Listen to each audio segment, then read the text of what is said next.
Hello students, कैसे हैं आप सब। Good evening. स्वागत है आपका एक बार फिर से अपने एप्लीकेशन केसीएल ट्यूटोरियल में। और जीपैट, ड्रग इंस्पेक्टर और फार्मास्यूटिकल एग्जाम की तैयारी की क्लासेस चल रही हैं और उसी श्रृंखला में हम लोग पढ़ रहे हैं आज फार्माकोग्नोसी का चैप्टर नंबर 10 स्टार्ट करने वाले हैं, जिसका नाम है एंजाइम्स। जी हाँ, एंजाइम्स आप जानते हैं जो कि प्रोटीन के बने होते हैं। हमारे शरीर में नेचुरली बहुत सारे एंजाइम पाए जाते हैं। हम जो भी उलूल जुलूल ताम झाम खाते हैं, जैसे carbohydrate, protein, fat and many more things, उनको डाइजेस्ट करने के लिए हमारे शरीर में एंजाइम्स होते हैं। यानी एंजाइम्स हमारे शरीर में डाइजेशन में बहुत बड़ा रोल अदा करते हैं। इसके अलावा बहुत सी मेडिसिन्स हैं जो एंजाइम के मैकेनिज्म पे काम करती है। बहुत सी हमारी बॉडी के अलग अलग पार्ट्स हैं, बहुत से ऐसे चीजें हैं जहां पे मेटाबॉलिज्म एंजाइम के द्वारा होता है। तो एंजाइम हमारे शरीर में एक तो इटसेल्फ बनते हैं। कभी कभी जो हमारे शरीर में एंजाइम कमी होने लगती है, हमें एज अ ड्रग उसे बाहर से खाना पड़ता है। जैसे कि हमें पपीता खाने से हमें पेपेन मिलेगा, ठीक है। वैसे अलग अलग चीजें खा करके हम अपने बॉडी में एज अ ड्रग खा के या एज अ न्यूट्रिशन खा के अपनी बॉडी में हम एंजाइम्स को मेंटेन करते हैं। तो इस क्लास में हम जानने वाले हैं कि एंजाइम्स क्या होते हैं और कौन कौन सी ड्रग्स हैं हमारे सिलेबस में जो एज एंजाइम चैप्टर के अंदर है, और इन सब से मिलने वाले बनने वाले जो क्वेश्चंस हैं जीपैट क्लासेस के लिए हम उस पर बात करें। तो चलिए स्टार्ट करते हैं बिना लेट किए हुए। एंजाइम की डेफिनेशन जान लेते हैं। What is the definition of enzyme? Enzymes are formed in a combination with inorganic or organic substance that are important part in catalytic action.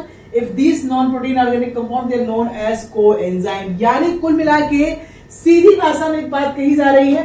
थोड़ा सा समझा देता हूँ शॉर्ट में कि जो एंजाइम वाला पोर्शन होता है मेरे बच्चों, वो दो पार्ट से मिलकर बना होता है। एक इसका प्रोटीनियस पार्ट होता है जिसे हम प्रोस्थेटिक ग्रुप कहते हैं, और दूसरा वाला पार्ट जो है वो नॉन प्रोटीन पार्ट होता है जिसे हम कोएंजाइम कहते हैं। यानी एक एंजाइम का बेसिक स्ट्रक्चर दो पार्ट से मिलकर बना है, कोएंजाइम और एपोएंजाइम। एपोएंजाइम को हम प्रोस्थेटिक ग्रुप कहते हैं जो प्रोटीन से बना है, और कोएंजाइम जो नॉन प्रोटीनियस पार्ट है वो बेसिकली आपके इनऑर्गेनिक कंपाउंड्स होते हैं जो कैटालिटिक एक्शन करते हैं, इस एंजाइम को एक्शन करने में हेल्प करते हैं। ऑलरेडी हमने पढ़ा है ये सब, ऐसा बहुत बड़ी चीज नहीं है, ठीक है। If the inorganic ions they are referred to the coenzymes, ठीक है। अब ये कोएंजाइम्स में क्या क्या हो सकते हैं, जैसे कि vitamin, thiamine, riboflavin, nicotinic acid, ये सभी हमारे बॉडी में एज अ कोएंजाइम काम करते हैं। यानी इनके बिना एंजाइम्स का काम करना मुश्किल है। कुछ और बातें जान लेते हैं एंजाइम के बारे में। जैसे कि आपको पता है कि एंजाइम्स जो है एक ऑर्गेनिक कैटालिस्ट है। What is the catalyst? जो रेट ऑफ रिएक्शन को इन्फ्लुएंस करते हैं, चाहे जो बढ़ाते हैं या घटाते हैं। तो हमारी बॉडी में जो हजारों तरह के, लाखों तरह के बायोकेमिकल रिएक्शंस चलते हैं, उसके लिए हमारे बॉडी में एंजाइम एज अ बायोकैटालिस्ट काम करते हैं। They perform many complex chemical reactions life process के लिए। ये क्या करते हैं? आइसोलेट होते हैं अलग अलग डिफरेंट चीजें। ये चीजें आप पढ़िएगा। नेचर देखिए तो ये कोलाइडल नेचर के होते हैं, वाटर सॉल्युबल होते हैं, एल्कोहल में भी ये सॉल्युबल हो सकते हैं डाइल्यूट में, और कॉन्सेंट्रेटेड एल्कोहल के साथ ये प्रेसिपिटेट कर जाते हैं। आगे बात कर लेते हैं। जो एंजाइम है वो टेम्परेचर 35 से 40 के बीच में अच्छे से काम करते हैं। यानी अगर टेम्परेचर 35 से 40 डिग्री है वो ऑप्टिमम टेम्परेचर है जिस पे एंजाइम काम करते हैं, इसे नोट करिएगा। और अगर टेम्परेचर 65 डिग्री के आसपास पहुंच जाता है तो ये एंजाइम्स जो है बेसिकली डीनेचर्ड हो जाते हैं, इसका प्रोटीन पार्ट खराब हो जाता है और ये एंजाइम काम करना बंद कर देते हैं। और अगर 0 डिग्री सेल्सियस पर रख दिया जाए तो भी इसकी एक्टिविटी नेग्लिजिबल हो जाती है।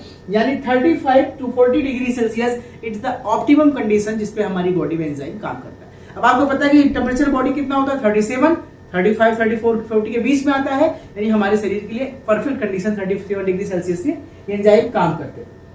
एंजाइम प्रोटीन्स के बने होते हैं, इसलिए इसका मॉलिक्यूलर वेट हाई होता है। लगभग ये 13,000 टू 8,40,000 के आसपास इनका मॉलिक्यूलर वेट होता है, काफी ज्यादा होते हैं। और present they are according to action of complex stabilized by, अच्छा हाँ, एक एजेंसी है जिसको बोलते हैं IUPMB, इसका नाम है इंटरनेशनल यूनियन ऑफ बायोकेमिस्ट्री। ये एक संस्था है जिन्होंने एंजाइम को कैटेगराइज किया है। इस एंजाइम कैटेगराइज को पढ़ना है। 6 मेजर कैटेगरी में बांटा है इन्होंने, जिसको हम एक कोड देते हैं ओथिलिल। ये वर्ड याद रखिएगा, मैं आपको सिखा दे रहा हूं। एक IUPMB ने, इंटरनेशनल यूनियन ऑफ बायोकेमिस्ट्री ने एंजाइम को क्लासिफाई किया है किसमें? ओथिलिल। ये चीज याद रखिएगा, ओथिलिल। ये 6 प्रकार से कैटेगराइज किया गया है, इसको याद करिए, ट्रिक याद कर लीजिए। O से हो गया ऑक्सीडो रिडक्टेज, यानी इसमें ऑक्सीडेशन रिडक्शन रिएक्शन करेगा। T से हो गया ट्रांसफरेज, S से हाइड्रोलाइजेज, L से लाइगेज, आई से आइसोमरेज और एल वैसे लाइसिस यानी लाइएज यानी ब्रेक डाउन करने वाला। लाइएज मतलब जोड़ने वाला, लिसिस मतलब ब्रेक डाउन करने वाला। 6 कैटेगरी में IUMB ने यानी international union of molecular biochemistry ने क्लासिफाई किया है। इसे याद करना आपके लिए बहुत जरूरी है। चलिए समझते हैं ये 6 कैटेगरी कौन से हैं और इन 6 में कौन कौन से एंजाइम आते हैं और क्या उसके एग्जाम्पल है। इस टॉपिक से क्वेश्चन एग्जाम में आ सकते हैं, इसलिए इस टॉपिक को ध्यान से समझिएगा। पहला है ऑक्सीडो रिडक्टेज। नाम से लग रहा है कि ये एंजाइम ऑक्सीडेशन और रिडक्शन रिएक्शन को परफॉर्म करेंगे। What is the oxidation reduction? Electronegative group का ऐड होना या ऑक्सीजन मॉलिक्यूल का ऐड होना ऑक्सीडेशन और H2 का ऐड होना रिडक्शन। ठीक है, तो इसमें क्या हो रहा है, इसमें इलेक्ट्रॉन यानी H या O एटम का ट्रांसफर होगा और एंजाइम का एग्जांपल है डिहाइड्रोजिनेज एंड ऑक्सीजिनेज। देखिए ऑक्सीडेज मतलब O2 ऐड होगा, ये भी ऑक्सीडेशन है। डिहाइड्रोजिनेज मतलब H2 रिमूव होगा, ये भी ऑक्सीडेशन। ठीक है, तो डिहाइड्रोजिनेज और ऑक्सीडेज ये इसके एग्जांपल है। एग्जांपल जरूर याद करना, किस कैटेगरी का एग्जांपल क्या है, एग्जाम में क्वेश्चन बेटा यहां से बनते हैं। दूसरा है ट्रांसफरेज। नाम से लग रहा है किसी भी ग्रुप का ट्रांसफर करेगा, यानी ग्रुप का ट्रांसफर हो। एग्जांपल है ट्रांस एमिनेज मतलब अमीन ग्रुप का ट्रांसफर। काइनेज मतलब एटीपी में आपने देखा था ग्लाइकोलिसिस वगैरह में काइनेज आता था, जहां पे फास्फेट ग्रुप का ट्रांसफर होता है वहां पे काइनेज लगता है। ठीक है, तीसरा है हाइड्रोलाइज। नाम से लग रहा है यहाँ पे पानी के साथ मिला करके हाइड्रोलिसिस की जाएगी, ब्रेक डाउन किया जाएगा, रिएक्शन होगा। जैसे एस्टरेज, डाइजेस्टिव एंजाइम्स, ठीक है, जैसे पपेन प्रोटीन का डाइजेस्ट करेगा, डाइस्टेज, एमाइलेज, ये सब क्या करते हैं, अलग अलग एंजाइम्स हैं जो कि डाइजेशन में हेल्प करते हैं। लाइएज आपको पता है जब किसी दो चीज को हम यहाँ पे एडिशन कर रहे हैं, दो ग्रुप को जोड़ रहे हैं, वो लाइएज है। जैसे कि फास्फो हेक्सो आइसोमरेज, फ्यूमरेज, जैसे फ्यूमरेज में हमने फ्यूमेरिक एसिड ग्रुप जोड़ दिया, फास्फो हेक्सो आइसोमरेज में हमने फास्फेट ग्रुप जोड़ दिया। तो जब यहीं पे कुछ एंजाइम जोड़ने का काम करता है वो हो गया। अगला है आइसोमरेज, जब एक ग्रुप को दूसरे आइसोमर में हम कन्वर्ट कर देते हैं, जैसे कि डी कार्बोक्सिलेज एल्डोलेज। अब ये डी कार्बोक्सिलेज एल्डोलेज क्या है, ये एल्डिहाइड को कीटोन में कन्वर्ट करेंगे, कीटोन को एल्डिहाइड में कन्वर्ट करेंगे, एक दूसरे के आइसोमर में। उसी तरह से लाइगेज, ये क्या करेंगे, बॉन्ड्स को क्या करेंगे, सिंथेसिस करने में काम करते हैं, जहां पे नए बॉन्ड्स बनते हैं। जैसे सिट्रिक एसिड सिंथेज, यहाँ पे एक नया मॉलिक्यूल पूरी तरह से बन गया, सिंथेसिस हो रहा है, वहां पे लाइगेज चलता है। तो ये 6 एंजाइम, उससे क्लासिफिकेशन आई थिंक आपको याद रहने वाले हैं और याद होने भी चाहिए, बहुत आसान। अब कुछ और प्रॉपर्टीज जान लेते हैं एंजाइम्स के बारे में विथ एग्जांपल, क्योंकि बहुत जरूरी है। जैसे एंजाइम्स जो है वो हीट सेंसिटिव होते हैं, यानी टेम्परेचर अगर उसको 55-60 के ऊपर आप ले जाएंगे तो खराब हो जाते हैं, डीनेचर होते हैं, जैसे कि, ठीक है। और इसके साथ साथ ये एक्सिस कोल्ड के साथ भी खराब हो सकते हैं। Enzymes are created in cells but are capable of functioning outside the cell. This also enzyme is utilized without killing them. एक आपने समझा होगा exocrine gland, endocrine gland. Endocrine gland में हार्मोन्स आते हैं, जहां बनते हैं वहीं काम करते हैं।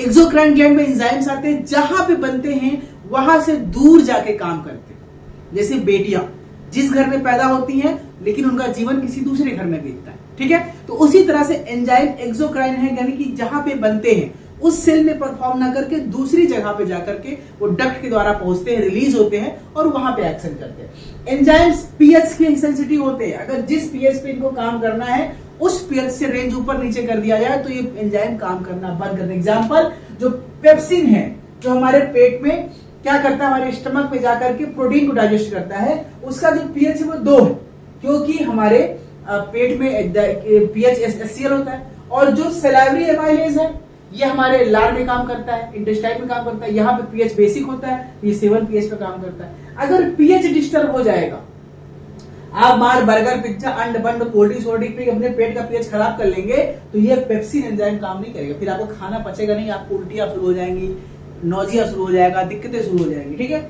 इसके अलावा एंजाइम जो है वो रियूजेबल है, capable of catalysing many hundreds of thousand reaction. एक बार एंजाइम, ऐसा नहीं कि एक एंजाइम एक ही रिएक्शन में पार्टिसिपेट करेगा, वो थाउजेंड्स टाइम रियूजेबल, मतलब एक बार आपने किसी रिएक्शन में भाग लिया, उसको कन्वर्ट किया, एंजाइम चुप्पे से बाहर निकल आया, अब वो दूसरे रिएक्शन पे काम करेगा, तीसरे पे काम करेगा, चौथे पे काम करेगा, मतलब वो डिस्ट्रॉय नहीं होता, वो मल्टीपल टाइम्स एक ही रिएक्शन, अलग अलग प्रकार के रिएक्शन में यूज होता है। और जैसे एग्जाम्पल तौर पर देखा जाए तो जो कैटालेज एंजाइम है वो हाइड्रोजन पेरोक्साइड बॉन्ड को लीवर में, हमारी बॉडी में इस बॉन्ड को ब्रेक करता है। Enzyme only catalyse one reaction, एक एंजाइम एक ही रिएक्शन को कैटालाइज करेगा। ऐसा नहीं कि एक एंजाइम है वो प्रोटीन को भी डाइजेस्ट कर रहा है, वही सेम एंजाइम कार्बोहाइड्रेट को डाइजेस्ट कर रहा है, वही सेम एंजाइम लिपिड को डाइजेस्ट कर रहा है, ऐसा नहीं होता है। सारे एक एंजाइम एक ही तरह के रिएक्शन को कैटालाइज करेगा। एग्जाम्पल से इन्वर्टेज है, ये केवल ग्लूकोज और फ्रक्टोज बनाएगा, ये ग्लूकोज सोल्यूशन में किसी और एंजाइम कन्वर्ट करने के लिए काम नहीं करेगा। एंजाइम्स जो है वो रिवर्स रिएक्शन में भी वर्किंग करते हैं, ठीक है, तो ये अगर रिवर्सिबल भी हो सकते हैं, जैसे एग्जाम्पल तौर में एक्सेस रिएक्टेंट्स अगर ढेर सारे दिया जाए तो रिएक्शन को रिएक्ट करके वो प्रोडक्ट को बैक भी कर सकते हैं, ठीक है। तो दोस्तों ये हो गए एंजाइम की कुछ प्रॉपर्टीज। अब हम चलेंगे अपने सिलेबस के हिसाब से, जो कुछ ड्रग्स हैं, मेरे ख्याल से 12 या 13 ड्रग्स हैं, उस 12 और 13 ड्रग्स को हम डिस्कस करेंगे, पढ़ेंगे, खत्म करेंगे कि कैसे करना। तो कोगनोसी में बेटा बताया था आपको, ट्रिक कुछ नहीं है, बस कोगनोसी में लेक्चर्स में आपको नोट्स में सब दे रहा हूं, एक एक पॉइंट याद करना है, इसकी बायोलॉजिकल सोर्स क्या है, उसका यूज क्या है, उसके टेस्ट क्या है, आइसोलेशन का मेथड क्या है, ये सब चीजें जीपैट में पूछेगा। तो 2-4 मैं बता देता हूं, बाकी आप इस नोट से पढ़िएगा। जैसे पेप्सिन की, अगर आप चाहते हैं देखना पूरा वीडियो लेक्चर, इसके साथ साथ जीपैट स्टडी मटेरियल और एमसीक्यूज क्वेश्चन की प्रैक्टिस अपने जीपैट के लिए, तो डाउनलोड कीजिए हमारा एप्लीकेशन KCL ट्यूटोरियल अपने गूगल प्ले स्टोर से, और उसको ओपन करने के बाद आप जाइए स्टोर ऑप्शन में, जहां पे आपको दिखेगा कोर्स टारगेट जीपैट 2024, और इसके साथ आप पाएंगे ढेर सारी video lecture, GPAT study material, MCQ questions और वीडियो से